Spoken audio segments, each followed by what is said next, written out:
Hey guys, welcome back blog in Kunjesh. I hope आप सभी ठीक होंगे। अभी हम पटना के उस एरिया में आ गए जहाँ पर ज़्यादातर कोचिंग सेंटर्स हैं और कहा जाता है खान जीएस सेंटर जो एक बहुत पॉपुलर और मतलब डिजिटल मीडिया पे हर किसी के नज़र में जो है, उस सेंटर के कंपटीशन में एक ज्ञान बिंदु जीएस एकेडमी है, ये आता है।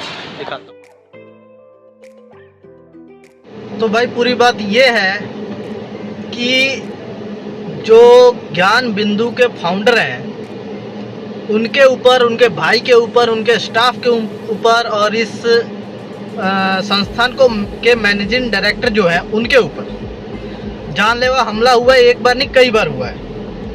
और किया किसके द्वारा गया है? किया गया है यहाँ के लोकल जो बच्चे हैं, जो लोकल एरिया में कहीं अदर लोकेशन से, किसी गांव से आकर रह रहे हैं पटना में, उनके द्वारा।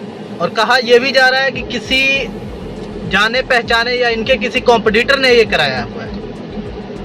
अब ये कितना सच है कितना नहीं, ये तो नहीं कह सकते, पर ये बात साफ है कि अगर एक बच्चा आकर आपसे कह रहा है कि भाई आप मुझे पैसा दो तब आपका कोचिंग चलने दूंगा वरना मार दूंगा, और मार भी देता है उनको, काफ़ी घायल किए गए उनके भाई को, उनके स्टाफ को, तो ये कितना गलत है। और दूसरी बात ये उठती है कि भाई पहले तो शिक्षा वैसे ही नहीं है बिहार में, जो कि बिहार सरकार चाहती नहीं है कि हो, तो इस पे तो ध्यान ही नहीं दिया जा रहा है बिहार के सरकार के द्वारा। तो बिहार सरकार बिल्कुल नहीं चाहती कि बिहार में शिक्षा हो। अगर कोई प्राइवेटली शिक्षा दे रहा है तो उसको भी चलने नहीं दिया जाएगा, ऐसा लग रहा है। क्यों लग रहा है? क्योंकि अगर एक मेरे जैसा लड़का जाकर किसी भी कोचिंग संस्थान से किसी नाम जान पहचान एक बड़े लेवल के किसी फाउंडर को जाकर धमकी देता है, तो इसका मतलब क्या कि मेरे अंदर इतनी पावर आ गई है। तो अगर मेरे अंदर इतनी पावर आ गई है तो सरकार के झक मार रही है। सरकार नहीं चाहती कि एक अगर प्राइवेटली, अगर सरकार के अपने बम में दम नहीं है कि भाई वो दे शिक्षा बिहार को, अगर कोई प्राइवेटली दे रहा है तो भी इनको तकलीफ है, तो उनको तो देने दो कम से कम। अगर नहीं दे सकते खुद तो उनको देने दो, उनकी सुरक्षा तो कर सकते हो। आपके पास पुलिस है, पुलिस फोर्स है, आर्मी फोर्स है, क्या क्या है, सब आप दो ना भाई, उनकी सेफ्टी तो कर सकते हो। आप तो गवर्नमेंट स्कूल में एजुकेशन दी नहीं जाती। जो टीचर आते हैं गवर्नमेंट स्कूल के, वो सो जाते हैं आकर स्कूल में आकर हेडफोन लगाकर गाने सुनते हैं, मूवी देखते हैं। मैडमें जो आती हैं वो सिलाई कढ़ाई करने लग जाती हैं। अगर कोई प्राइवेट संस्थान बनाकर टीचर दे रहा है शिक्षा, तो वो आपसे देखा नहीं जा रहा है, उस पर अटैक करवा दे रहे हैं आप। अटैक आप नहीं भी करवा रहे हैं, मानता हूँ कि ये अटैक गवर्नमेंट की मर्जी से नहीं हुआ, एक बार मान लेते हैं, तो भाई आपकी जिम्मेदारी तो बनती है कि आप उनकी सेफ्टी करो। इतना तो कर सकते हो। आपने आखिर पुलिस फोर्स किस लिए बनाई है? आखिर हम टैक्स क्यों देते हैं आपको? समझ में नहीं आ रहा। मुझे इस बारे में इतना ज़्यादा गुस्सा आ रहा है, मतलब एकदम फटने को मन कर रहा है मेरा। मैं कुछ नहीं बोलूँगा भाई, समझदार पब्लिक है, और बाकी इन सारी चीज़ों को पे बोलने के लिए पब्लिक में बहुत सारी मीडिया है बिहार में, तो मीडिया की बात सुनी जाए, मेरी बात ना सुनी जाए। बस मेरे अंदर थोड़ा गुस्सा था इस चीज़ का, तो खैर छोड़ो, मैं कुछ नहीं बोलूँगा। आप लोग मीडिया में देखो, खबरें देखो, इस बारे में बहुत वायरल हैं। ज्ञान बिंदु के जो है फाउंडर साहब, उनकी जो खबर चल रही है अभी, तो खैर इस बारे में अभी हम वहीं पे हैं और लगभग काफ़ी टाइम यहाँ पे बैठे रहेंगे।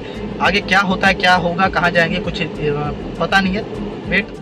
ओहो गाइज, मैं भूल गया आप लोगों को बताना, आज का दिन एक्चुअली हम सुबह गए हैं ज्ञान बिंदु जो एकेडमी है, उन पर बताया मैंने सारी चीज़ें। उसके बाद हम गए हैं, विशाल भैया का पैर में मूंछ था तो मूंछ ठीक कराने थोड़ा टाइम लग गया, मतलब 2-3 घंटे लग गए डॉक्टर के पास।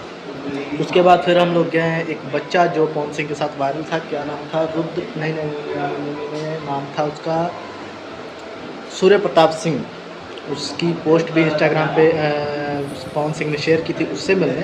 काफ़ी क्यूट बच्चा था, मस्त था एकदम, मेरा तो दिल बहुत लगा उसके साथ। और फाइनली अब मैं घर पे आ गया हूँ। बाकी सारे रवि भैया और वो लोग गए हुए हैं उधर सीबीएस मिश्रा के साथ। फिलहाल हमारे पास अभी आम है, और भरकर एक से बढ़कर एक आम है, और अभी मैं इतने सारे आम एक साथ, और नीचे भी रखा हुआ है। इतना आप खा गए? 5-6 आम खाए हैं, आप 5-6 अभी आम खाएंगे।